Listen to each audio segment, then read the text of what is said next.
Welcome back to another Rhett Paladin video. Verabin here. Today we are going to do a video on Rhett Best in Slot pre-raid items for the Burning Crusade Classic. So we are going to be looking at for every slot in the game. How do you get those done? What quests you need to do to get those done? What's the starting quest to get those done? Where's the zone? All that good stuff. So stick around. Let's take a look.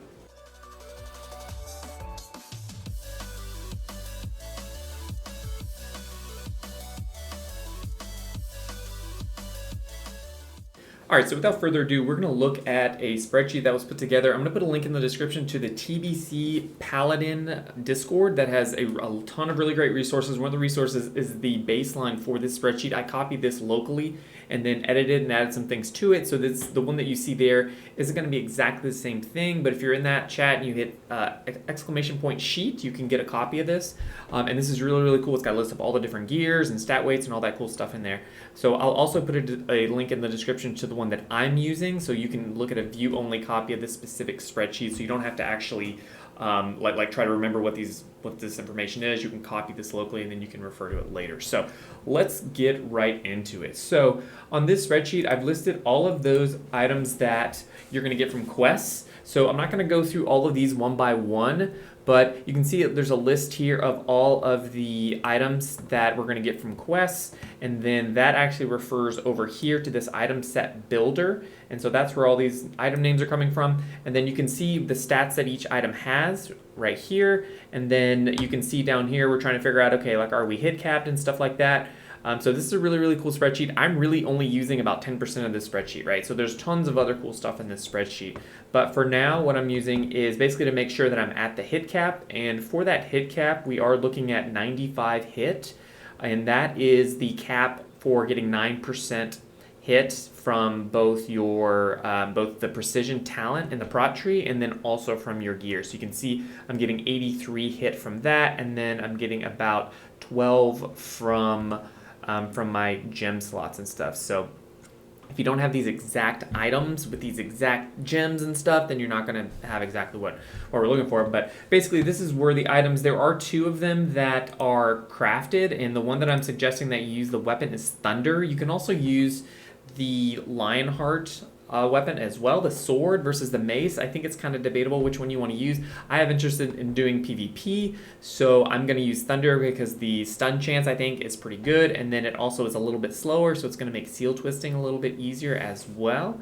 So that one's pretty good. And then adamantite plate bracers, those are really, really basic, really, really cheap to get, easy. And if you're a blacksmith and going to use Thunder, you can, obviously make your own.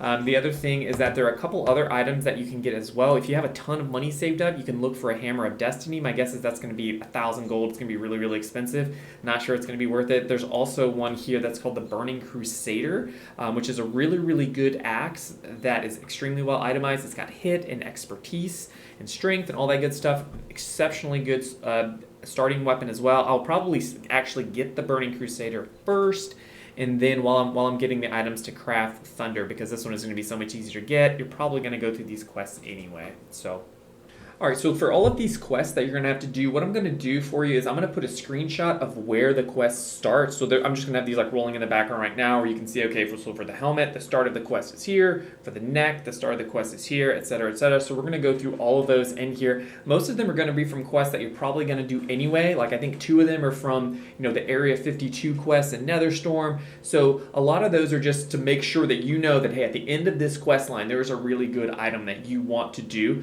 And what I'm putting in this video really is like a pre-raid BIS, but honestly, you can get all of these items before you ever go into even a heroic dungeon. So you can have an extremely strong set before you ever have to touch Badges of Justice or anything like that.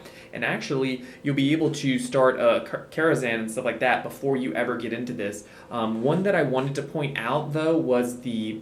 which one is it? It's the... Trouble at a Chinjun starting quest, this one here, where you get the boots. So these boots are actually really, really good. They have 2 gem slots, and they don't have any hit, so you'll be able to work around at the hit cap with them. But you do have to get into the Shadow Labyrinth to get this done. That's not a huge deal. You have to go to do Sethic Halls to get the key to get into Shadow Labyrinth, and you have to do Shadow Labyrinth as one of the first quests in the Karazhan keychain anyway. So probably the best thing to do is to just do Sethic Halls as you're leveling up. Make sure you have that Shadow Labyrinth key, and then make sure you get this quest done as well before you get to it. And that way, as you're doing Shadow Labs anyway, you'll get the Shadow Lab done, key part done first, and then you'll also get this quest to complete Shadow Labyrinth as well. That'll get you a really good pair of boots. The other one I wanted to point out was there's a ring here that you have to get. You get the starting quest from your Aldor or Scryer bank, so you have to make sure you pick one of those early enough. I'm not sure which one we want to do for Ret. It probably doesn't super duper matter. You can min max it. At the end of the day, it probably doesn't matter. I kind of like Aldor because it gets you another really good ring at Exalted. But by the time you get Exalted with Aldor, you're probably gonna have a better ring anyway.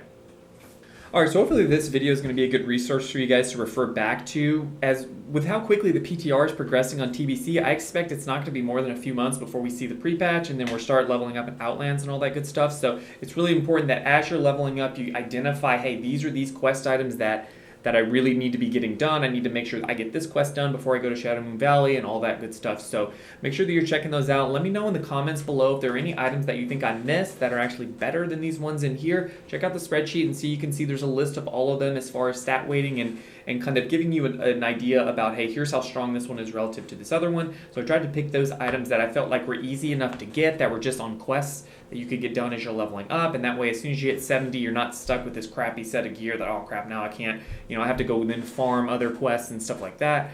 So hopefully this is going to be a good resource for you guys. Let me know in the comments below what you think, and as always, please be sure to hash that like button and subscribe for more. I'll see you guys in the next video. Peace.